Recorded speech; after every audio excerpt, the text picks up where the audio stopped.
He's Nick, and I'm Matt, and we're Insufficient. Today's Insufficient is brought to you by Lacrosse.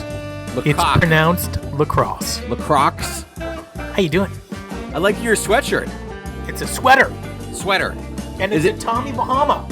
Ooh. We're not sponsored yet by Tommy Bahama. Do you want to be sponsored by Tommy Bahama? Oh my God, I would save a lot of money. Yeah, I'd save a ton of money. Yes, it would. Okay, I'm hydrated. This song ready. Fucking slaps. Slaps, man. How you doing? I hit that good. Yeah, all right. That was a good one. Thank you. I'll give that to you. Dude, I'm living. It's a beautiful day. It's fucking freezing. I don't like that. No, it's as a matter of fact, at what point does it start to get warmer? Because it hasn't gotten warmer. No, New England, it doesn't get warmer. Not just New England. I don't think. Yeah. Say something. No, there's nothing to be said. No, I thought your mic went out. No. Oh, God, I hope not. I don't think anybody in South America or Australia listens, or Africa listens to us yet. So everybody is north of the equator. Shout out to everybody in Sweden, Denmark, and Great Britain. You guys are fucking wild. How many people in Denmark? At least 4. That's insane. Dude, why? I don't know. I don't get it. I love it. You know what it is? We have somebody in South Korea, the good Korea. The good brother. The good Korea. Not the evil stepbrother. Yeah. And to everybody else, subscribe, like, and follow. What the fuck? Click and subscribe, man. Follow us on TikTok, Instagram. Read the Facebook. book. Read the fucking book and you'll find us in there. The book. Be like, follow Matt, Nick on Insufficient. Yeah. Just like Trey does. He hates us. He listens to us because he hates us. He's like, these idiots? Yeah. You have no right. He can't stand it. But I think that's why I love that he hates us. I feel like when Paige listens, he's just kind of sitting there in like a semi-dark room, chuckling every time you shit all over Trey. I feel like he's Indian style. In like a room with like the singing bowls, and he's got candles and stuff. Well, candles, yes. Smoking jacket, possibly a pipe. Nothing in it. It could be a bubble pipe. So it's a bubble pipe. It's 100% a bubble pipe. There's nothing in it. But if I ever hang out with Paige and he's not in a smoking jacket, I'm gonna bring him one. Yeah, we should get him a smoking jacket. Yeah. The next time we see him. Yeah. The first time we see him. For Bubble Smokes. No, I mean, we've seen him. Is that his new name, Bubble Smokes? No. That's our pet name for... Hey, Paige. For Paige, hey, Bubble Smokes. What's our pet mage for... Pet mage for Fishman? Chinqui?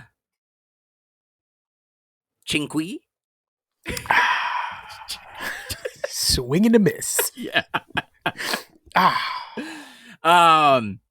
So hey, listen. Wait. So we've got someone coming on February 7th. Please tune in. You won't want to miss this. What day of the week is that? It doesn't matter. February 7th is a Friday, so I would look for this interview to air the week of the 10th, and it would probably be multiple days. It could be multiple days. Because we're not going to give you longer than a normal show, and I feel like it's going to go long. No, that's not true. This will be a longer show. No, I'm not shooting my fucking wad. We're a 20-minute show. Dude. We're a short commute. For this, we're going to need a short commute. Your trip is short. Yeah, your trip is short. Speaking of that. Oh, my God. Yes. I know. Bring it in. Friday, 10/26/2018, Nick found this gem at Allstate Arena in Rosemont, Illinois. Holy fuck with this show. Yes. Holy fuck. Yeah, right? What I got through the whole vibe of the show is, by the way, overall rating of a 4.55. I think that's a good rating for this show. It's a solid show.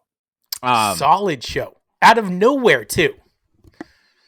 Kind of. I got to listen to more 2018 because I feel like I busted my load in 17 and didn't follow back up in 18. So it's heavy. I think you and I started our in-depth, and by in-depth I mean ridiculous conversations about Phish in 2017. Does that sound about right? Potentially, yes. Potentially, right? Yeah.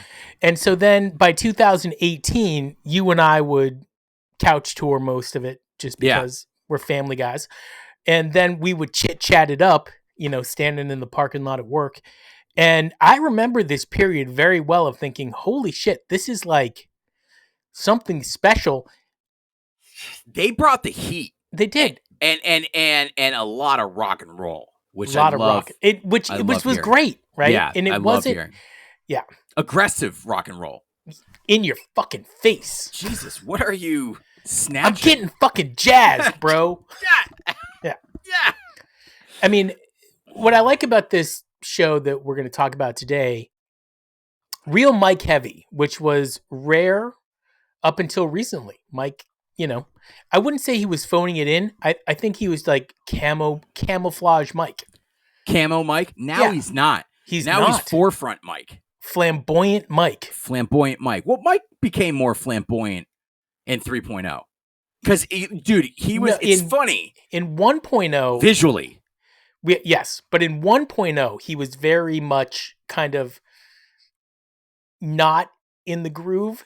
He was on the groove. You know what I mean? Like, I don't know. Mike stood the fuck out in 1.0. That's what I'm saying. Yeah. Right? And then 2.0 and then 3.0 kind of blending more into the music. When we watched his rig setup, you and I were giving Trey credit for some of the things Mike was doing. I know. Because you didn't know it was Mike. I had no idea. Yeah. And so no idea. Yeah. But now, last, 7 or 8 shows, Mike is just, hi, I'm Mike. He's fucking, he's coming. I slap the bass. I slap the bass. Yeah. Dude, that is the most uncomfortable Paul Rudd movie I have ever watched. No. Yeah, dude. There's one more. My dick. I'm gonna fuck you.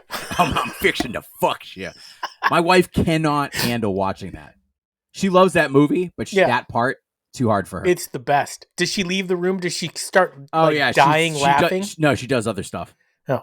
She can't handle it. But slapping the bass, that went on real long. Who's that other guy in that movie? I don't like him. I liked him, but he disappeared for a long time. He did Forgetting Sarah Marshall. Yep.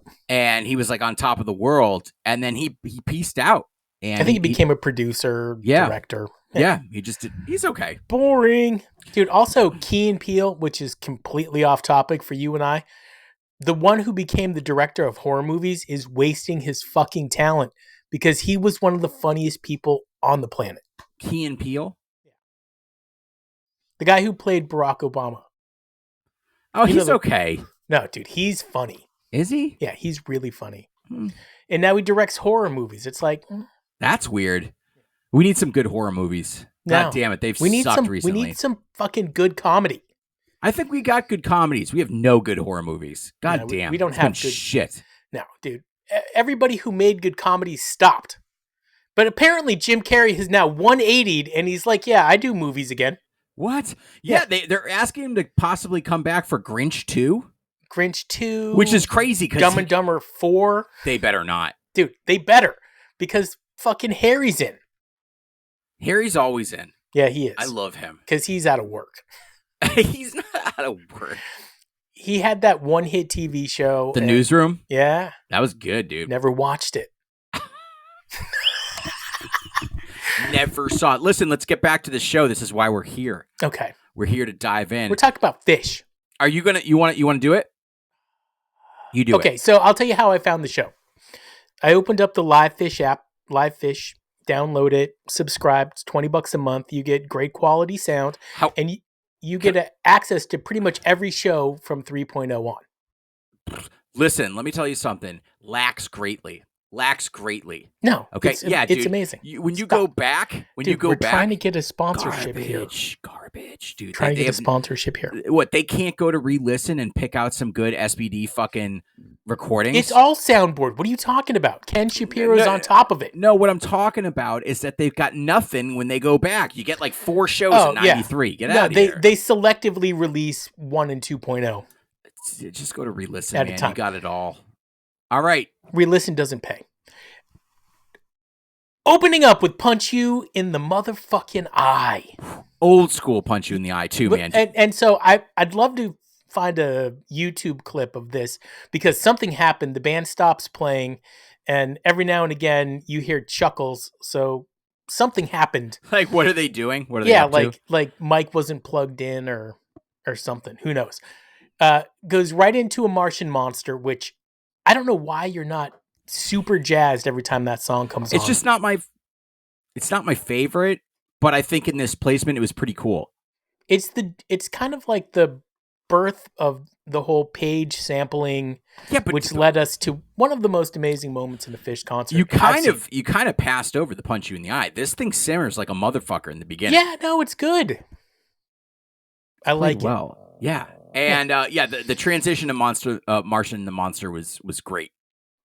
Yo, Martian, you're the monster, you're bro. Yeah, real good. And then I don't want to jinx it because a long time ago, Matt and I were discussing on our podcast called Insuphisheint, like and follow, that Axilla Part 2 wasn't a real song. And then shortly afterwards, Axilla Part 2 got played for the first time in about 30 years. It became a real song. And since then, we haven't heard Axilla Part 1. Which is now not the real song. And by the way, when I listened to it from the show, I was like, I'm glad they don't play it anymore because it's boring compared to Axilla Part 2. I know, Axilla Part 2 is so good, Fucking slaps, bro. Yeah, Axilla. Yeah, Part 2, let's do it. Part 2, let's do. Reba. Dude, so Axilla is a great humping song. You think it's a great pushing song? I think you could do it. Pop the pickle with this shit? Reba is not. It's a great song. Talk about throwing off your groove. Dude, it's a lot of fun. Through the set parts? How are you going to do that? Well, yeah, but also it starts off, it's about like a fucking preteen girl. Yeah, it's like, oh. Yeah, so do not try to get down to Reba. However, there are definitely some dudes that do this. Get down to this Reba because it's great. Mike's on fire. Can you imagine getting in the mood and then you click this song on, like she's on the bed, you click the song on and Reba this is what put a stopper. Yeah, they're the bottom of the tub, picked up the jar. Yes, I can imagine. Watched it drop into the water. Yeah, no, I'm not doing it. So stupid. Anyway, it's great. And then Fishman kind of let it ride. No, this did not soar, man. You didn't think so? No, it was good, but again, ripcord pulled, man. Normally for me, like I get like I try to like zen the Reba instrumental, and so I don't see it coming until it happens. Yeah. But this time I was like, wow, it's not going to happen. No, it pushed it did move forward, but it didn't go to the exact heights of some. I loved it. I want him to go on for at least 13 minutes. They stayed in the super like groovy part for a long period of time. They which I like. Yep. Into My Sweet One, and apparently I have to rethink everything about My Sweet One because there's no Trey solo going back at least 5 years now. 6, 7, 8 years. He doesn't come out. It's actually Page. Yeah, it's all Page. It's been Page forever. I miss the Trey solo, though. I mean, I love hearing Page, but I miss the Trey solo. And let me tell you something. This is the Mercury that you're always singing. This is the only one. Days that are met with loneliness. Yeah, it's good. It's good. This is the one. I'm angry that Marshall's credited. This song grew on me. It's like a fungus. It's like, funky. It has its own reprise. Like, you think the song's over, and then they bring it back, and you're like, okay. Yeah, I love that, though. It's pretty cool. It kind of comes up behind you. Yeah. And you're all about things coming up behind you. Nope. What was that whisper that you wanted to tell people when they're at the urinal? One of those new Trey songs. Hey, Stranger. Hey, Stranger. Hey, Stranger. Yeah, gross. Okay. Moon Age Daydream. What do you feel about this? This is it's only been played a handful of times, man. There's a great meme that says, out of all the people that have existed for hundreds of thousands of years, you existed at the same time as David Bowie. And they're right. An alligator. Dude, I'm a mama papa coming for you. I love David Bowie. I'm a space invader. Sing it. Walls of Cave. Yeah. Which, as good as set 1 was, Walls of the Cave, not my favorite closer. I get it. I like this song. I get it, but it's not my favorite. No, not a It's good not placement. it's not a bathroom break, but not my favorite. I like Walls of the Cave, man. Really long set break. They were off stage for about an hour and a half. Why so long? I'm just kidding. We don't know that. Yeah, that is something we don't have insight into. And then they came back with Tweezer, which crazy tweets. This song needs to be shelved. No, for a little. Yeah, wrong. For a little bit. No. I'm saying for a good 2 years. Take this shit off. But for me, for a set 2, when you open up with Tweezer, it's like no foreplay. You're just saying, I'm going for it. There's no, give me some Simbop and Beebaphone or something. No hot wax. None of that. There's no, what is that? Motion lotion? Do you remember that? Like from when we were kids, you could lick it. Oh, gross. Like edible panties. There's none of that. Motion what lotion. What a horrible idea that is. Yeah. Yeah. Don't mix my sex and food. Okay. Golden Age. So here's my problem. You did Walls of a Cave, and now you're giving me Golden Age? What's wrong with Golden Age? It's almost, to me, it's the same song as Walls of a Cave. That's crazy to me, I know. man. I know. I like this. I like that. Yeah, no, it's a nice song. But it's very similar to Walls of a Cave.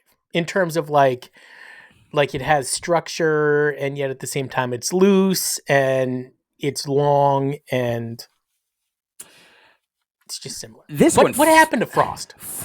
What happened to Frost? Well, it's a Trey solo. Trey and Tom. Off and it appears on Traveler. Yep. 2012 only played like 5 or 6 times. Yeah, so it's a tab song. Yeah, not much. I just don't think people dig it. I don't know. First time they played it, it came with a Nelly King and in Alaska, which when the fuck was the last time? I miss 2019 potentially. No, Alaska was played in Moon Palace. Oh, okay. Okay, cool. I love that coming song. Up on it. Yeah, it's great.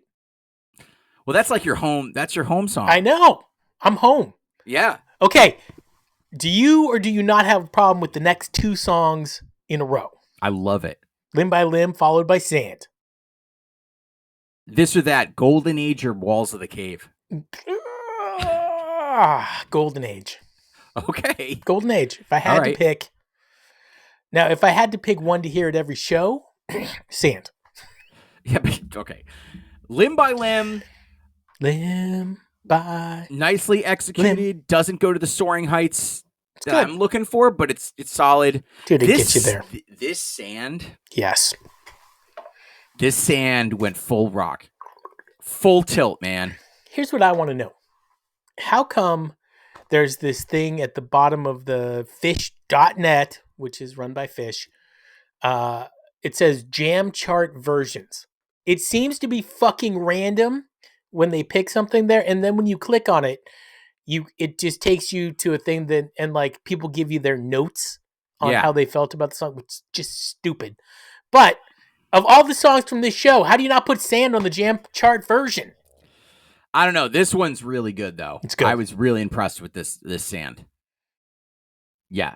And your next song is your favorite song. I do. I love The Day in the Life. I woke up. Yeah. Got out of bed. Tried to chrome across my head. They took a big, 5 years off from this song, but they played it last year. Hopefully they play it again. I like it when they play this. Keep it going. Yeah, it's fun. Followed by the greatest Phish song of all time. Possum, baby. Oh my God. Good Possum. Yeah. This is always good. There's no such thing as a bad possum. I would agree with that. Yeah. I would agree with that. I don't think I've had a bad possum. Maybe in 03 there could have 04 there could have been a bad possum. Doubtful. If you're going to get anything bad, it would have been in 04 at some point. Like really bad. We go after Phish for a lot of stuff, but that's what we're supposed to do. We're just critiquing stuff off of our opinion, right? Which is, well, first of all, like a couple of entitled brats. Yeah, exactly. But we are said so brats. Yeah. We're insufficient brats, but we are. We don't really know what we're talking about. And yet we know more than you, which is why you listen. Exactly. Like and follow. Click and subscribe. Encore. This is a weird encore. Wilson encore. I don't know how I feel about I a don't Wilson like encore. it. What about a set 2 Wilson opener? Yeah, that's a great set 2 Wilson opener. Right. Wilson encore. I'm not sure. Not sure. feeling it. Haven't heard a Wilson in a while. I don't think I've ever been at a show that had a Wilson. You've never seen a Wilson? I don't think so. Come on. I don't think so. Bethel Woods night. Was it 1? No, night 2. Night 3 with the fucking cross-eyed and painless. Dude, I was so fucking lucky at that show. Free, Wave of Hope, Bathtub, Wilson. Anyway, set 2, cross-eyed and painless, Slave, Possum, Tweezer reprise. I just gave you a show from Boston. Yeah, dude. And then what the fuck? The final encore Bethel from the Allstate Woods. Arena in Rosemont, Illinois. Tweezer reprise. Tweezer reprise. And tomorrow's show will feature a Tweezer reprise that's a free floating Tweezer reprise. Is. So if you want to listen tonight, Matt, what's the date of tomorrow's show? So tomorrow's show is going to be April 3rd, 1998. Yes. This show, fuck, man. I can't wait to talk about this. Yeah, I can't wait for you to talk about it. I can't wait to talk about it with you. Yeah, it's going to be good. He's Matt. I'm Nick. We are insufficient. We'll do the Uncle Buck. Dude, that's a little close. It's too close. It's a little too close.